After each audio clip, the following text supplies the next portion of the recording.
Yeah, Garry picked a bit of a knock up on his calf last week, and we've sort of managed it through the week. And unfortunately, I think due to the travel and everything yesterday, he's woken up with it a little bit tight. So he's obviously very, very disappointed because it was going to be his 50th cap. So, you know, he's out, but it does give, you know, Stu McCloskey, who's coming back into the team, he was on the bench, and Jimmy O'Brien an opportunity to play in the side that's, you know, that's flying at the moment, and gives them an opportunity to show what they're about as well. You don't see this being a longer term problem? Would you okay? No, definitely not. It literally just tightened up this morning, so there's nothing there that's, you know, he hasn't pulled anything or done anything like that. He's just so obviously very disappointed for him. But with the changes in the team and everything this week, has it changed the dynamic in the group or the energy? No, I think that's where you know, as a group, that's where we're still learning. You know, we've obviously got a load of injuries that are out. You know, some of your top guys in world rugby are out at the moment, and I think the guys have fitted in seamlessly. You know, James Ryan coming in as captain again. I think you've also just got to look, no, not necessarily just at James. You know, he's got Ian Henderson, Ross Byrne, who's a calming voice. You know, Hugo Keenan. All these guys have been around for quite a while. So there's a good leadership group there, and it gives them something to focus on. But I think they've been exceptional throughout the week. They've really driven the team where we want the team to go. So let's hope the performance can do that. Mike, will the reshuffle in midfield change how you will approach the game offensively now in any way? No, not at all. No, I think Bundy and Stu have both got an understanding of how we want to play.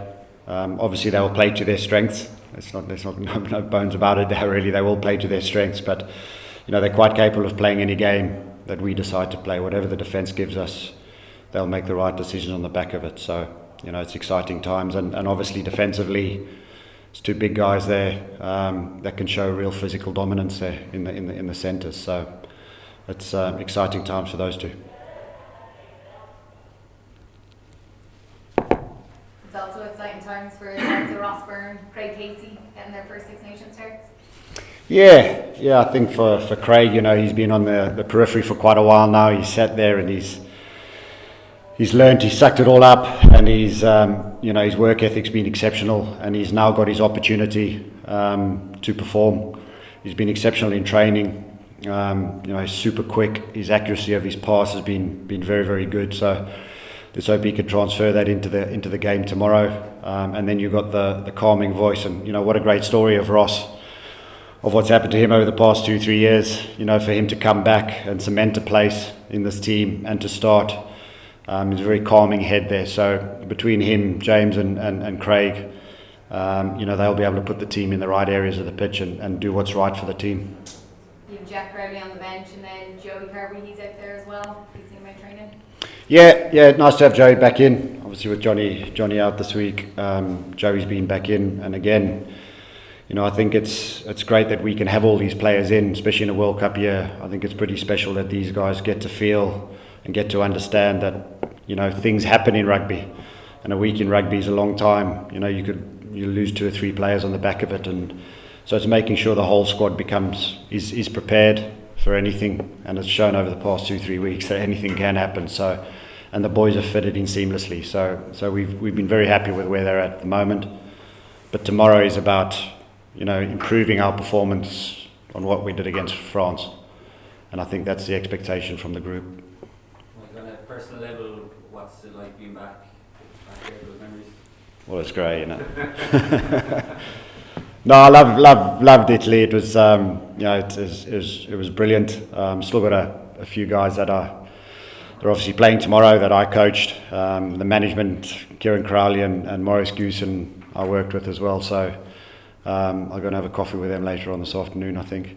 But yeah, no, it's brilliant. You know, the weather is fantastic. The pitch is in amazing nick, and the crowd's passionate. So from our point of view, it's a great setting to put on a spectacle.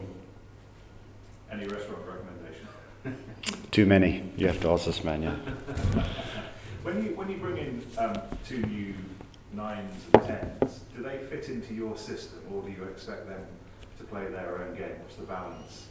Well, our system is about the player being themselves, is what our system is about. And it's just doing the right thing. So it doesn't really matter how you play the game, it's doing the right thing. What's the right thing for the team? You know, I think the skill levels have definitely gone up to a level where whatever we ask them to do, they're able to do, and at a high level, and with the accuracy that we expect from them. So they've got to be themselves first and foremost, because that makes them more relaxed and stuff. And then, yeah, it's just fitting into what's right for the team. You know, the picture they see, the scanning, whatever you have to do, make the right decision and execute it. Simple. In Italian, is it possible? Sì. Tu dici la stessa cosa che hai detto in inglese, cioè il rapporto che hai con la nazionale italiana, i ricordi, cosa hai conservato, quanto sei contento di essere qua.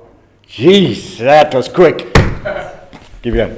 How pleased are you? Same things you said in English before, in Italian now for us. About your memories. Oh, okay. Yeah.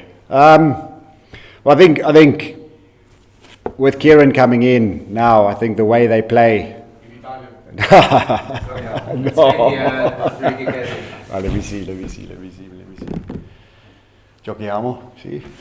We played. No, giochiato. We played. we played. Yeah, we played. Giocavamo. Bene rugby, no? I'm joking. No, I think the way Kieran and Maurice Goosen and them have got them playing at the moment is very, very exciting.